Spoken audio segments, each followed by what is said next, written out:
On se fait quand même un peu chier ici, hein. Salut tout le monde, c'est Théromique, et je suis sûr qu'une question vous pend au bout de la langue depuis maintenant quelques semaines. Quelques mois en fait. Cette question, c'est bien évidemment... Mais qu'est-ce que c'est que ce bordel? Eh bien en fait... Tu parles d'un endroit bizarre. Ouais. C'est donc ça que ça fait depuis exister. À moins que ce soit l'endroit où on finit quand on se fait striker. Ah mais ouais, il y a mon que je vous raconte là-bas. Et là, les vidéos de Mr. Enzor. Ouais. Bon bah l'éternité ici, ça a l'air quand même pas terrible, hein. Oh non putain, me dites pas que les notifications Candy Crush arrivent jusqu'ici. Ah. Oui, allô? Sarah Connor? Non, Théromique Blue Dragon à l'appareil. Bien. Début du transfert en cours. Je suis pas un fichier, connard. Et voilà, je suis arrivé ici et finalement j'ai trouvé une caméra digne de ce nom. Bon, par contre, pour la suite, je vous avoue que j'ai absolument aucune idée de quoi faire. J'ai plus qu'à rester ici et attendre qu'un crabe me bouffe. Vous connaissez Half-Life ?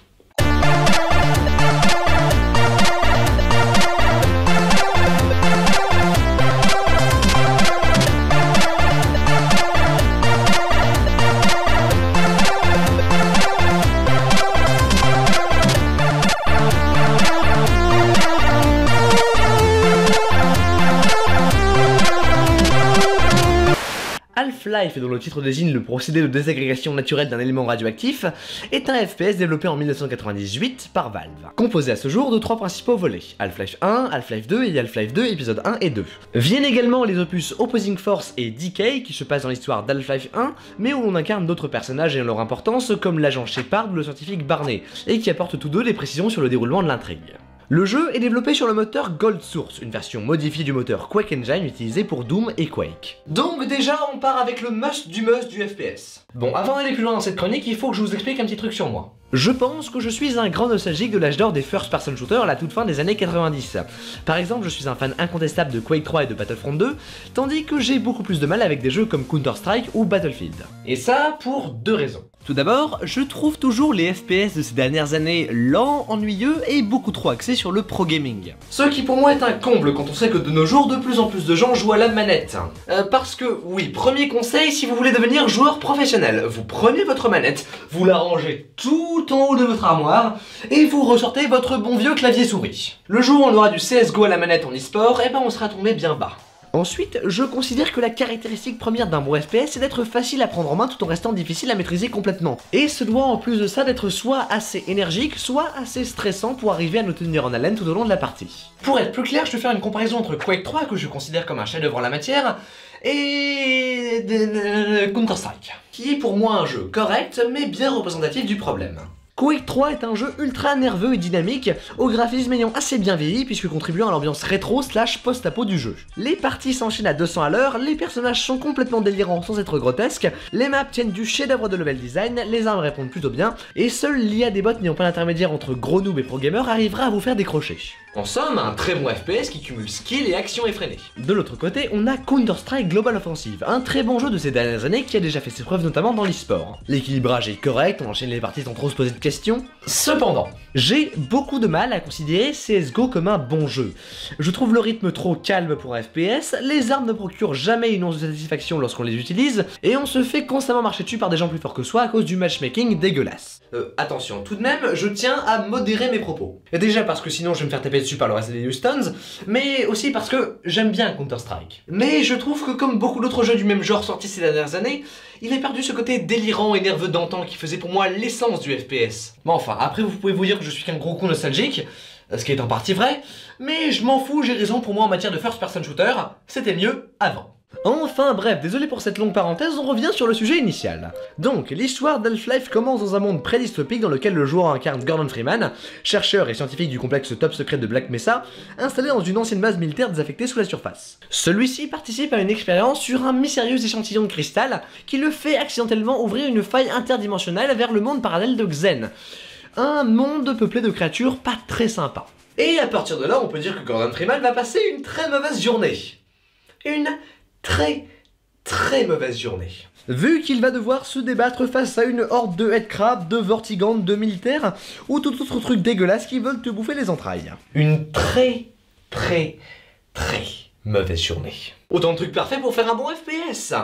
Mais cependant, on va pas trop s'attarder là-dessus, puisque finalement, il n'y a pas grand chose à dire sur le premier opus. C'est un bon jeu qui reflète parfaitement l'âge d'or du FPS, en mal comme en bien. Faisons donc un bond de quelques années dans le temps, et penchons-nous sur Half-Life 2, l'opus qui aura rendu la licence célèbre dans le monde entier. De la même manière que tous les autres jeux de Valve, en fait. Bon, avant d'aller plus loin, j'imagine que vous n'êtes pas sans savoir que l'histoire et l'univers d'Half-Life sont des choses assez difficiles à comprendre tellement elles sont chaotiques. Ceci renforcé par le fait que l'on ne sort jamais de la vue à la première personne, est quelque chose de très cool, mais on va y revenir juste après. Et que l'on puisse garder le mouvement même durant les moments de scénar, ce qui rend le tout assez difficile à comprendre. Pour que vous ne soyez donc pas trop perdus, je vous conseille de mettre cette chronique en pause et d'aller rapidement faire un tour sur celle de l'ami Shanking Rocks, qui explique en détail les événements du jeu, ce qui vous permettra entre autres de comprendre un petit peu mieux la suite de cet épisode. Cependant, si l'entente du poignet vous rogne, eh bien je vais vous faire un rapide résumé approximatif.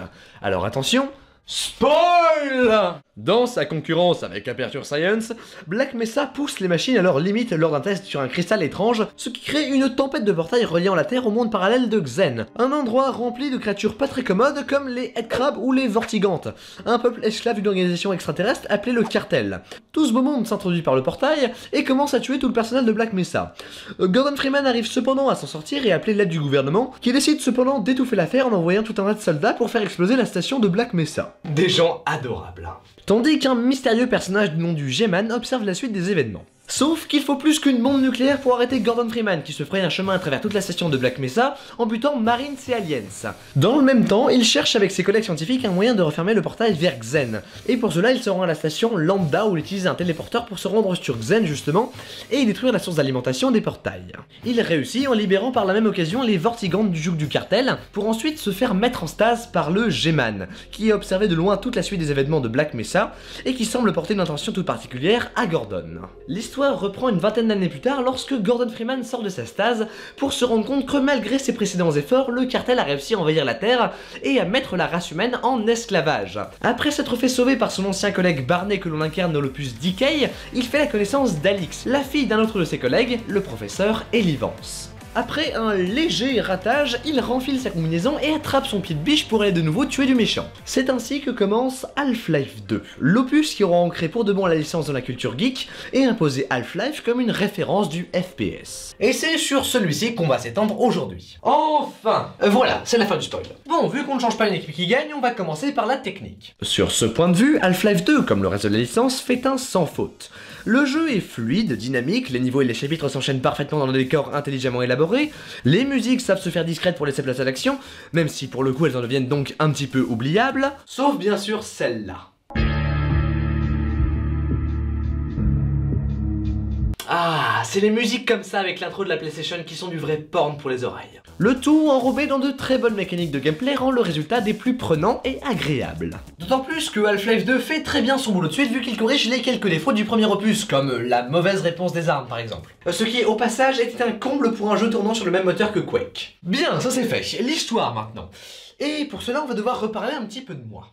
J'ai tendance à penser que le scénario est toujours accessoire en termes d'un first-person shooter, et que l'accent devrait plutôt se porter entièrement sur l'aspect ludologue du jeu. Certains confirment très bien mes théories, comme le premier Wolfenstein sur PC, avec son scénar cliché au possible qui tient sur un timbre-poste. Toi, allez buter méchant nazi avec fusil à pompe. Ou alors Orion et son concept complètement délirant. Alors celui-là, jouez-y sans hésiter, il y a un mode de jeu où on contrôle des putains de dinosaures qui se battent contre des mecs avec des jetpacks. Mais c'est là qu'arrive Half-Life et son scénario complexe, bien ficelé, rempli de personnages intéressants dans un type d'univers que j'affectionne vraiment beaucoup. Le tout enrobé dans une narration bien rythmée et pleine de retournements de situation, qui arrive à utiliser astucieusement toutes les disponibilités de gameplay pour faire avancer l'histoire de manière fluide. Alex, pourquoi n'emmènerais-tu pas Gordon s'entraîner sur le pistolet antigravité? Les personnages sont également très intéressants, et surtout Alex avec son caractère enthousiaste qui est ultra rafraîchissant au milieu de tout ce merdier qui nous entoure. Un zombie du cartel. C'est un Zantel, non? Oula, même Jar Jar Binks il l'aurait pas faite celle-là. Mais la palme d'or revient tout de même au G-Man et à ses apparitions énigmatiques un peu partout dans le jeu. On ne sait quasiment rien de lui et de ses motivations, ce qui lui donne une aura mystérieuse et le rend juste fascinant. Quant à Gordon Freeman, on va en reparler un petit peu plus tard. Bon, après, tout n'est pas sans défaut, comme par exemple la bataille de Cité 17 qui est bien trop longue comparée à ce qu'elle avait à offrir, ou le niveau de la citadelle qui lui est bien trop court comparé à mes espérances. Mais dans l'ensemble, tous ces éléments ont pour effet de nous plonger complètement dans l'histoire, ce qui fait qu'on a vraiment l'impression de vivre une escapade post-apocalyptique où rien ne va comme il faut. Parce qu'en fait, oui, pour Gordon Freeman, rien ne va. À chaque fois qu'on croit qu'on va avoir un moment de répit ou que les choses vont se calmer, BAM! Surprise, motherfucker! Il y a tout qui déraille. Prenons un exemple simple. Vers le milieu du jeu, on réussit après beaucoup d'emmerdes à se rendre à la station de Black Mesa Est, où se trouvent nos alliés. Une fois là-bas, la tension se calme et on finit même par se relâcher grâce aux blagues délivantes sur le fait qu'Alix est le béguin pour nous, et aux gaffes répétées de Chien, le robot de celle-ci. Quand BAM! Surprise, motherfucker! Le cartel se pointe, on est séparé du reste du groupe, et on est obligé de traverser une ville du nom de Ravenholm infestée de zombies et de crabes de tête. Et c'est comme ça tout le temps, et c'est génial! Sérieusement, dans un jeu où basiquement tout ce que tu fais c'est d'aller à un point A à un point B en butant des monstres, ça pose une ambiance qui te tient aux tripes tout le long, et c'est beau! C'est beau putain. D'ailleurs, justement, parlons un peu de Ravenholm. Je pense que de l'entièreté de la licence Half-Life, c'est mon niveau préféré. Cette atmosphère propice à la claustrophobie nocturne où un monstre peut vous sauter dessus à tout moment. Ce trou scénaristique où plus rien n'a d'importance et où notre seul objectif est de survivre et de se barrer d'ici. Ces décors à chemins multiples selon notre façon de nettoyer la zone. Et surtout, ce prêtre quoi. Ce prêtre qui nous accompagne de loin pendant toute la traversée de la ville, ce prêtre qui semble complètement fou mais qui parle avec beaucoup de sagesse et d'humour. Ce niveau est parfait, et je pense que c'est un de mes niveaux préférés, tous jeux vidéo confondus. Half-Life a cette immense qualité d'arriver à coordonner à la perfection sa partie ludologue et narratologue, sans que jamais l'un n'empiète trop sur l'autre. Cet équilibre précaire propre au très bon jeu fait que l'on n'en s'ennuie jamais. Sauf à un moment. À un seul moment, et pour ça on va faire une petite interlude, on va revenir à Half-Life 1. Au tout début d'Half-Life 1. Au début d'Half-Life 1, le jeu, et donc par extension la licence tout entière, commence d'une manière assez inattendue. Essayez de vous mettre en situation. Vous venez d'acheter un jeu dont tout le marketing a été fait autour du fait de dézinguer des aliens par batterie. Vous lancez le jeu, et vous vous retrouvez dans un wagon de transport sans pouvoir rien faire à part attendre et écouter les consignes de sécurité dans l'interphone. C'est aux antipodes de tout ce qu'on peut attendre d'un FPS, et même d'un jeu en général, vu que c'est quand même 5 bonnes minutes où on fait absolument rien du tout. Et pour moi, c'est explicable par plusieurs points.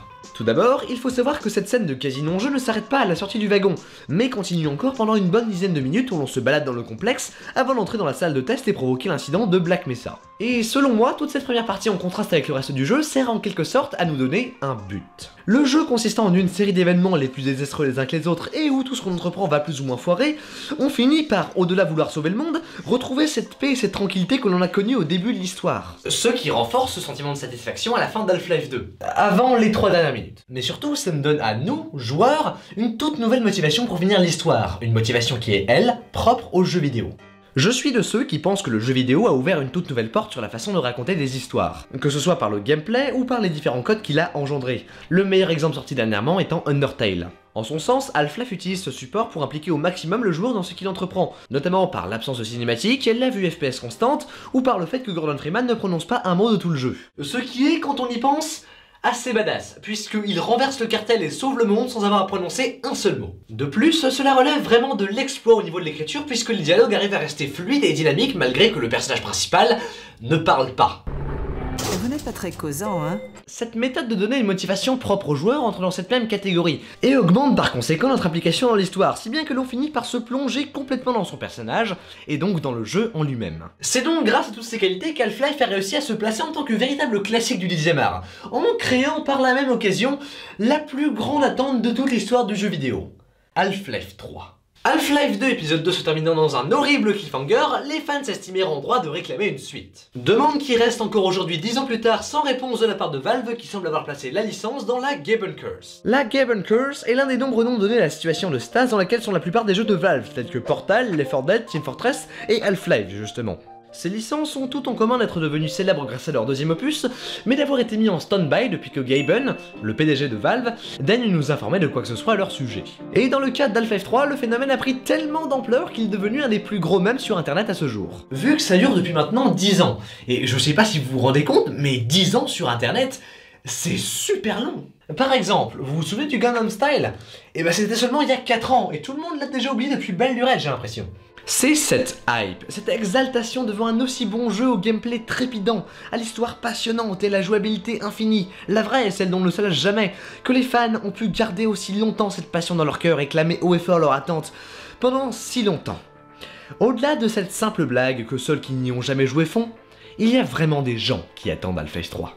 Et c'est pour moi ce qui fait la différence de nos jours entre les créations normales et les chefs-d'œuvre. Ce pouvoir de résister aux épreuves du temps, de marquer les esprits sur le long terme. Un pouvoir qui semble manquer de plus en plus avec les titres de ces dernières années. Cependant, à l'heure où je fais cette chronique, il y a une rumeur qui circule sur internet et qui dit qu'Half-Life 3 serait en développement et qu'il arriverait plus tôt qu'on ne le croit. Une rumeur qui, si vous voulez mon avis, a bien plus de chances d'être démentie que de vraiment se réaliser.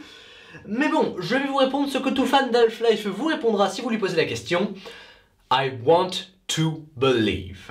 Voilà qui conclut donc cette chronique. Voilà, j'ai fait avec les moyens du bord. Si vous avez trouvé cet épisode intéressant et qu'il vous a plu, n'hésitez pas à vous abonner en cliquant juste là. Oui bon ça va, j'aimerais bien vous y voir aussi hein. Sinon vous pouvez me suivre sur les réseaux sociaux, notamment Twitter, en cliquant juste ici. Voilà, pour vous tenir au courant des avancements et des retards des prochains épisodes et des prochaines émissions. Sur ce, moi je vous laisse, salut tout le monde. Je vais pas me barrer moi, c'est vrai aussi. Merde. Ah. Oui, allô? Espèce de petit salopard!